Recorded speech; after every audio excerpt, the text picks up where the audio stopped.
Assalomu alaykum hammaga, charchamayapsizlarmi? Inshaalloh mana bugungi ishimizni ham bitirdik. Soat 11 dan o'tdi.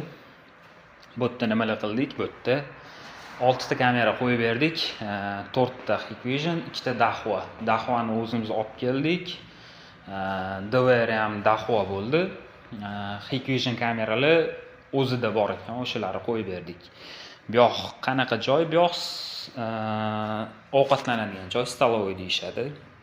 Nimadir buyurtma qilay, choymi, qahvami? Ramazon. Ramazon kim? Rajab. Shabon. Ularga ham choy aytaymi? Bu yoqda mana ko'rishingiz mumkin, Hikvision kupolni qo'yilgan. Bu yoq tashqarida ham Hikvision. Bu yoq endi ichkarisi o'zlarining рабочий zonasi. Bu yoqni endi chekirib ko'rsata olmayman. Yana yoqib tayyor qilib televizorlarda qo'yib qo'yganmiz. Bu yoqda mana kupolni yana bitta qo'yilgan. Tashqarida 2 ta Dahua kameramiz qo'yilgan. Ular ko'chani olib turadigan. Inshaalloh bu yoqda ham egalari xursand bo'lib qoldi. Xudo xolasa bunaqa ishlarni yana ko'p ko'rsatib turamiz sizlarga.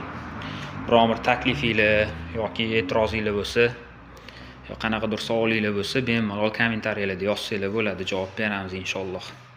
Hammanglarga rahmat.